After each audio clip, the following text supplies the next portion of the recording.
qui je suis, je dirais qu'il y a deux éléments assez importants, enfin, qui me paraissent intéressants à développer de mon identité sociale. Déjà, je suis une femme blanche et je suis aussi anthropologue et chercheuse au CNRS. Et ça, c'est pas rien parce que du coup, ça signifie qu'en tant que femme, ma parole a de la valeur. Alors, elle a de la valeur depuis pas si longtemps que ça fait 2 ans que je travaille au CNRS. Et du coup, j'ai pu voir aussi un peu le changement. Mais effectivement, maintenant, quand je parle, a priori, on m'écoute. Et a priori, on va considérer que je dis juste, que je dis vrai. Alors, même si, bien sûr, on peut me critiquer et au contraire, enfin, et ça arrive très souvent et c'est souhaitable. Mais je trouve quand même que dans la société, c'est pas rien d'être une chercheuse. Et voilà, je suis quand même, a priori, écoutée avec attention et intérêt. Alors ça paraît très prétentieux de dire ça, mais en fait ce que j'essaye de montrer, c'est que d'avoir conscience de ça, c'est plutôt l'inverse en fait. C'est-à-dire que de ne pas avoir conscience du pouvoir de sa parole, ça me paraît être assez dangereux politiquement et scientifiquement. Et que du coup, ça, je pense que cette conscience que j'ai de la valeur de ma parole, pas que je n'accorde pas à moi-même, hein, mais qu'on m'accorde, c'est justement d'avoir, c'est une expérience de femme, c'est-à-dire que ce qu'on remarque souvent dans les recherches en sciences sociales, c'est que les femmes sont plutôt timorées, en retrait, et elles se posent plein de questionnements sur la légitimité de leurs pensées, la légitimité de leurs paroles, et que du coup, on le voit comme une sorte de frein quelque part à leur destin, alors ce qui est vrai. Mais je pense qu'on peut aussi transformer ce questionnement sur la légitimité et cette interrogation permanente et perpétuelle sur la légitimité de sa parole en quelque chose de tout à fait bénéfique. Puisque, qu'est-ce que ça veut dire de se poser la question de ce qu'on est en train de dire en permanence et de qu'est-ce que ça produit en fait, c'est-à-dire autrement dit quelle parole, quel acte de pouvoir je prends en produisant du savoir, en produisant une pensée, etc. Eh bien, ça permet d'être constamment dans un rapport critique à soi et finalement de faire l'inverse que du coup d'être très prétentieuse, c'est-à-dire que d'avoir conscience du caractère très construit de la valeur sociale qu'on accorde à sa propre parole et finalement et assez relatif somme toute du coup et surtout d'être constamment en train de se critiquer et de chercher à mettre en perspective ce qu'on est en train de faire et du coup ça, en tout cas, en ce qui me concerne, à titre très personnel en tant que chercheuse, pour moi, c'est la base de mon travail, c'est-à-dire que de réfléchir en permanence à pourquoi est-ce que je dis ça, pourquoi est-ce que je pense ça, etc. C'est une manière pour moi de travailler plus en profondeur à déconstruire les normes et surtout ne jamais prendre pour acquis ce que je sais et ce que je fais. Et du coup, être dans une posture, je dirais, d'inconfort permanent, qui est un inconfort absolument pas désagréable et tout à fait réjouissant, de la pensée en train de se faire, en train de quelque chose de dialectique finalement avec soi-même. Et ça, je trouve ça souhaitable.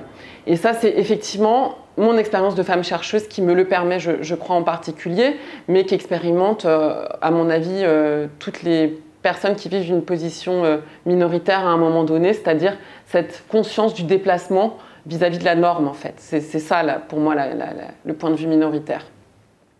Alors ça, c'est une première chose de mon identité sociale, mais il y a un autre élément qui est très important et qui éclaire aussi mon rapport à mon travail, c'est que je suis une femme blanche et hétérosexuelle.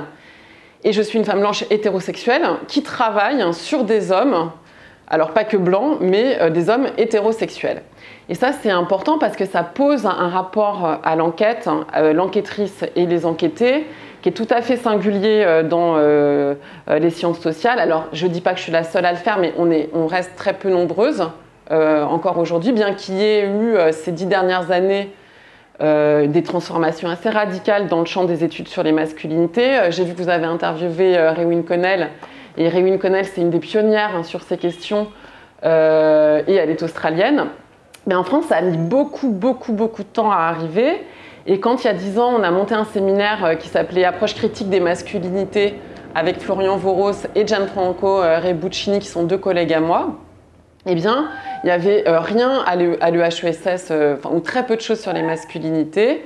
Et pour le coup, par contre, une attente de plus en plus croissante de la part des étudiants qui se vérifie aujourd'hui par le nombre de masters qui se consacrent à la question des masculinités, qui a augmenté, je dirais, de plus de 30%. Enfin, je dis ça à la louche, mais j'ai l'impression que chaque année, on a de plus en plus d'étudiants qui veulent travailler sur les masculinités. Ça, c'est quand même une transformation notable. Et du coup, le fait d'être une femme qui travaille sur les masculinités, ça m'a permis de me rendre compte, c'est assez bête ce que je vais dire, mais que je travaillais sur la masculinité. C'est-à-dire que jusqu'à présent, on avait des hommes qui travaillaient avec que des hommes et qui ne se rendaient pas compte qu'il y avait aussi la question du genre. Et moi, quand je suis arrivée sur mon terrain, je pensais travailler d'abord sur l'hétérosexualité, puisque ma recherche portait sur la séduction hétérosexuelle, sur l'apprentissage de la séduction hétérosexuelle.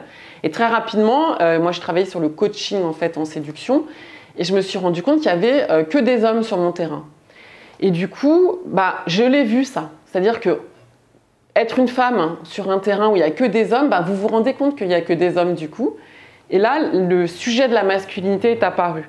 Et donc, il y a, je dirais, une dimension d'abord très empirique, c'est-à-dire que moi-même, de ne pas être un homme, ça me permet de me rendre compte aussi que ce qui paraît normal pour les hommes dans l'exercice de leur masculinité, pour moi, c'est une interrogation perpétuelle aussi. Et puis aussi, ça joue quelque chose, ça rejoue quelque chose dans le rapport d'enquête, puisqu'il y a une forme d'inversion du rapport de pouvoir entre enquêtrice et enquêtée, puisque quand j'ai fait en plus mon terrain, c'est moins le cas aujourd'hui où j'ai un petit peu vieilli, mais quand j'ai fait mon terrain, j'avais sensiblement le même âge que les hommes auprès desquels j'ai travaillé, donc il y avait autour de 25 ans.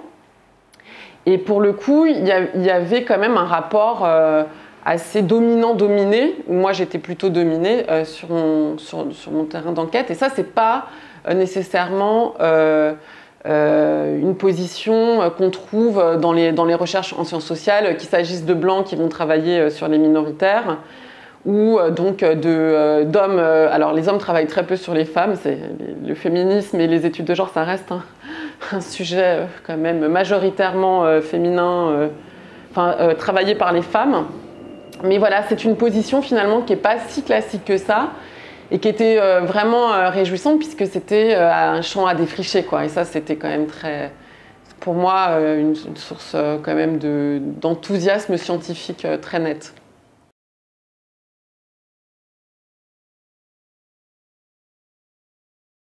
D'où je parle, alors je dirais que là aussi, je pense que ça a un impact sur mon identité sociale, c'est que je suis née à Saint-Denis, donc là où nous sommes aujourd'hui. J'ai grandi à Créteil et je vis à Montreuil. Alors j'ai eu une toute petite période parisienne, mais très courte. Mais en gros, je suis plutôt une banlieusarde, du coup. Et j'ai un rapport à la ville qui est très fort pour moi, puisque je travaille en permanence dehors. Je travaille très peu à l'intérieur de ma maison. Et je suis tout le temps dans la ville, au milieu de l'agitation et des gens, et je travaille en particulier dans les cafés. Et pour moi, c'est très important parce que, alors c'est un lieu très situé, les cafés, surtout à Montreuil, autant vous dire. Donc, bon, je pense que j'ai un mode de vie assez bobo, mais c'est important quand même parce que malgré tout, le café où je vais, par exemple, alors je suis très contemplative, mais en fonction des heures de la journée, la population sociale change énormément et quand j'arrive à arriver tôt, ce qui m'arrive pas si souvent quand même, mais à 8 h, il y a quand même les travailleurs du matin. À 10 h, il y a tous les gens comme moi qui arrivent avec leur ordi. Et voilà, à midi, il y a les gens de la mairie qui viennent manger. Et je trouve ça, pour moi, aussi une source d'observation de voir quand même, comme ça cette population montreuilloise qui se juxtapose dans un même lieu, mais pas aux mêmes heures, etc. Et ça me fait dire que du coup, mon rapport à la ville, c'est un rapport un peu passif d'observatrice, donc je fais un peu de déformation professionnelle. Et je me sens pas très actrice, pour le coup, très engagée dans ma ville. Et je le regrette un peu, mais je tire beaucoup de plaisir de cette position d'observation, en tout cas, qui me permet aussi de mieux comprendre, je crois, le lieu où j'habite, par contre, même si c'est de façon tout à fait profane, hein, puisque je ne travaille pas sur l'urbain du tout, je travaille vraiment sur l'amour, la séduction, l'hétérosexualité, etc. Mais quand même, j'ai même fait une petite dédicace dans mon livre au café dans lequel j'ai quasiment écrit tout mon livre. Donc voilà, Montreuil, c'est quelque chose qui est quand même cher à mon cœur, mais d'un point de vue très très intime, je dirais, vraiment de rapport au quotidien, de rapport aux gens, de rapport à une forme de routine, voilà. Oui, pour moi, la ville, c'est de l'ordre de l'expérience intime, presque familiale, en tout cas. Cette façon enfin voilà, en tout cas, sur la question de l'observation, c'est aussi assez important pour moi, parce que c'est vrai que, voilà, Montreuil, c'est une ville extrêmement bourgeoise bohème, quoi, bobo. Mais ça ne m'empêche pas d'exercer un regard extrêmement critique. Donc je me retrouve avec des gens qui sont sensiblement du même bord politique que moi, sensiblement qui se posent des questions sur l'écologie, qui font très attention, qui font très attention enfin, qui ont un souci du voisinage, du vivre ensemble, enfin voilà, toutes ces choses-là. Et pour autant, par exemple, un des questionnements que je me pose aujourd'hui, c'est pour moi, donc je travaille sur les rapports de pouvoir, et il me semble qu'il ne faut pas voir de façon trop angélique aussi ce positionnement un peu politique. Et quand je discute avec mes copines qui me retrouvent oppose et pas que oppose au café et qui viennent me raconter leurs histoires de cœur, etc., je me rends compte que dans des espaces qui sont aussi des espaces très à gauche, qui se disent en faveur de l'égalité, voire qui se disent très féministes et pro-féministes pour les hommes, eh bien, se rejouent des rapports d'inégalité à l'intérieur du couple, dans les rapports de séduction, dans les rapports amoureux qui m'intéressent énormément. Et du coup, mes recherches actuelles et à venir, je pense, vont vraiment s'intéresser à cette façon dont, je dirais, la domination masculine ruse pour se réintroduire dans des espaces où on pensait qu'elle avait disparu. Et encore une fois, c'est vrai que mon environnement social est assez inspirant pour moi là-dessus.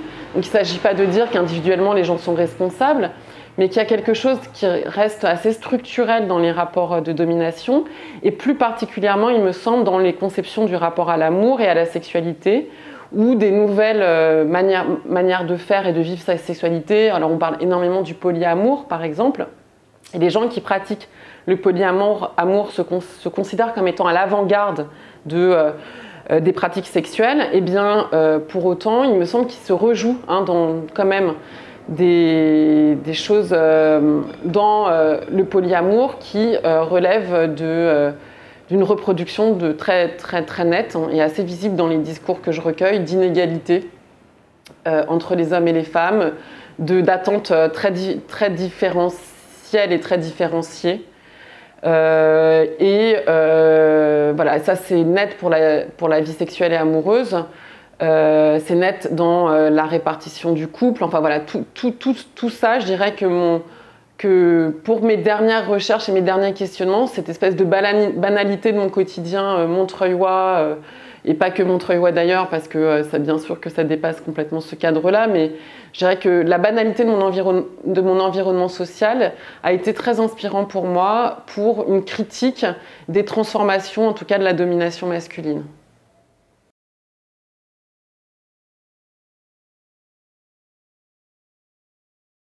Alors, à qui je m'adresse ça, c'est une question qui est difficile parce que j'ai l'impression que j'y ai jamais vraiment réfléchi. À part que j'ai toujours eu une conviction aussi très, très forte que je voulais m'adresser à des gens qui ne sont pas forcément dans le milieu académique et que m'adresser à eux, ça ne voulait pas dire être moins exigeante vis-à-vis de ma production scientifique. Et ça a été quelque chose que je pratique et que je continue à pratiquer. Et j'ai beaucoup de chance d'être énormément soutenue par mon éditeur Bruno Herbach chez Seuil. Parce que, avec je dirais une politique éditoriale très exigeante, je dirais, dans la manière de travailler l'objet livre, et en même temps qui ne prend pas les lecteurs pour... Il n'y a pas de nivellement vers le bas. Et j'ai été agréablement surprise de voir que ce pari-là, où finalement on ne pense pas que s'adresser au plus grand nombre, c'est s'adresser moins bien, eh bien ça marche très bien.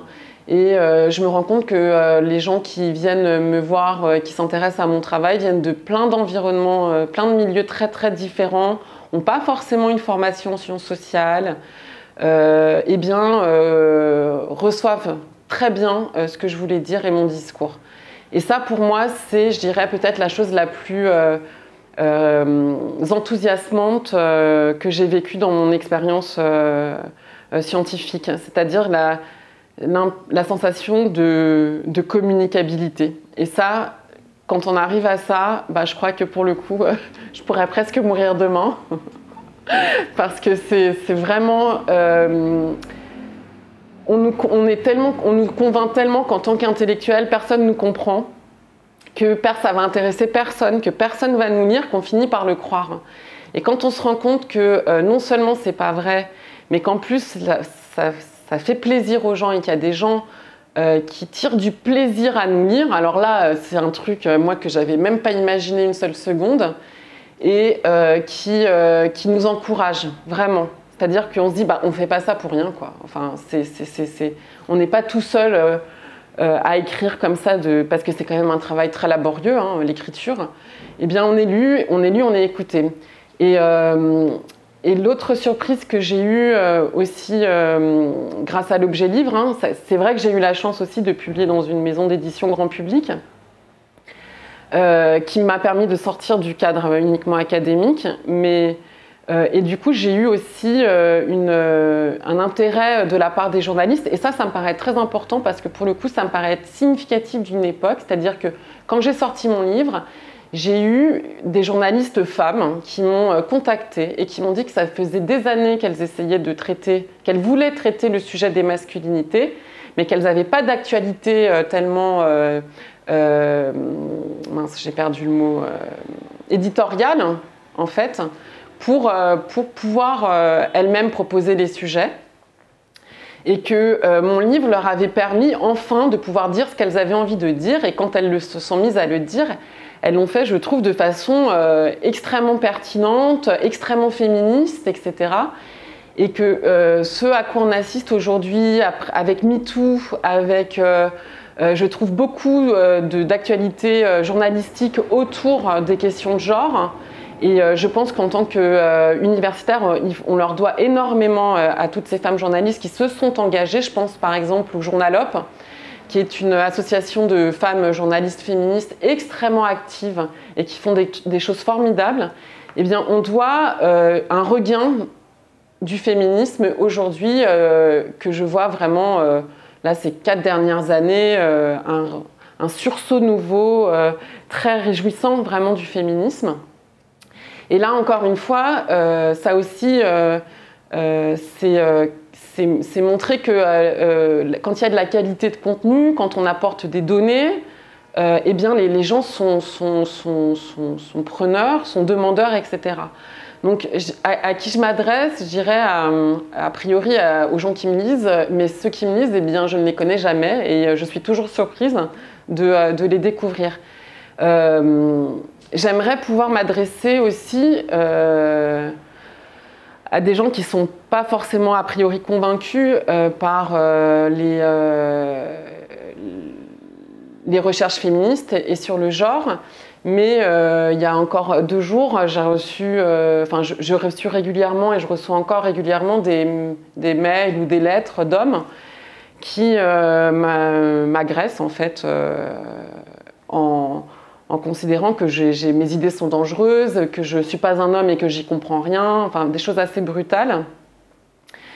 Et voilà, il y a eux, je ne sais pas s'il est possible de s'adresser vraiment, si je peux m'adresser vraiment à eux, si je le souhaite. Voilà, tout ça c'est des choses qui me questionnent, c'est-à-dire est-ce que mes paroles peuvent, mes recherches peuvent vraiment transformer ou des pensées déjà très faites ou des convictions très fortes, ça je suis incapable de le dire. Mais c'est vrai que on aspire à quand on est chercheur, on aspire à une forme de transformation sociale, je crois.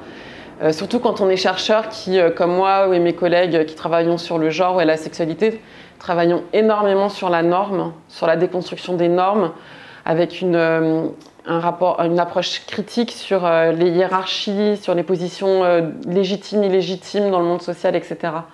Donc la transformation sociale, ça reste quelque part notre visée.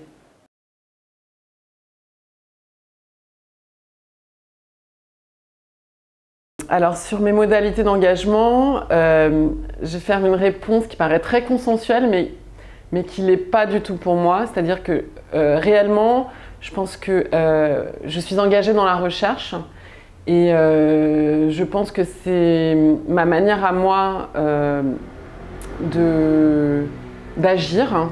C'est-à-dire que c'est pas uniquement produire une pensée, c'est aussi pour moi une manière de me mettre en action. Je pense pas que la pensée soit pas liée à l'action en fait, même si je crois qu'effectivement dans le monde tel qu'il est aujourd'hui, on se sent jamais assez actif, on se sent jamais assez engagé. Et on est surtout assez inquiet et on se demande comment concrètement, par quelle pratique on peut transformer le monde. Et on est, en tout cas je suis tétanisée par l'ampleur de la tâche et du coup je crois que cette question ne m'habite pas, en tout cas quand je travaille. Par contre, pour le coup, je crois que dans la diffusion du travail, on voit bien qu'il y a un effet. Il y a un effet de la production scientifique dans la vie des gens et dans leur manière de penser et dans la transformation même de leurs pratiques. Moi, je pense à des jeunes filles qui sont venues me voir à des conférences et qui avaient lu l'ouvrage et qui m'ont dit que ça les avait aidés à s'intéresser davantage au genre, éventuellement à faire des études de genre, etc. Donc je pense que quand on est chercheur ou quand on travaille à l'université, voilà, on a affaire aussi à la jeunesse, à la formation. Et ça, pour moi, c'est un mode d'action fondamental et d'autant plus fondamental qu'il est aujourd'hui menacé.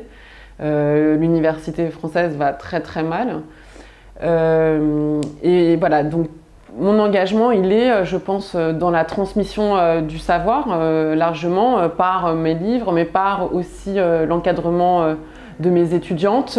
Alors je dis étudiantes, mais là je vais avoir deux étudiants, c'est une grande nouveauté. Voilà, et donc là, je pense qu'effectivement, j'ai une... Enfin, je ne le vois pas comme dégagé d'une pratique politique dans tous les cas, cette manière d'être dans mon travail. Et puis, encore une fois, c'est peut-être plus facile à voir pour les personnes qui travaillent sur les études de genre et sur la sexualité parce qu'on fait vraiment un travail sur les normes et que là, on voit un lien et un effet politique très fort. Et on est même engagé dans les débats publics. Il y a la question de la prostitution, il y avait la question du mariage pour tous. J'étais dans une ANR dirigée par un chercheur de Toulouse, Sébastien Roux, sur les questions familiales. Donc j'ai travaillé par exemple sur les tests ADN aux États-Unis et c'est d'autant plus d'actualité que j'apprends récemment que Trump va développer des politiques de plus en plus rigides sur le regroupement familial. Et aux États-Unis, eh bien, on autorise les tests de paternité lors de demandes de regroupement familial pour vérifier qu'il y a un lien biologique. C'est interdit en France, mais pour combien de temps, on ne sait pas. Donc vous voyez, toutes ces recherches-là sur la famille, sur les inégalités professionnelles, enfin voilà, toutes ces recherches-là ont, à mon sens, des effets politiques très nets. Et en ce sens, je me sens engagée en tant que chercheuse et je suis de toute façon une anthropologue féministe, ce qui était moins facile à dire il y a 10 ans en tout cas, qui est plus facile je trouve à dire aujourd'hui, mais encore une fois parce qu'il y a grâce à beaucoup de chercheurs et de chercheuses, beaucoup de journalistes femmes, là je féminise puisque j'ai principalement affaire à des journalistes femmes, qui font des émissions qui ont, je pense à Victoire Toyon pour Les couilles sur la table, qui ont une diffusion énorme et qui voilà, participent à former toute une génération de gens, de personnes sur les questions du féminisme.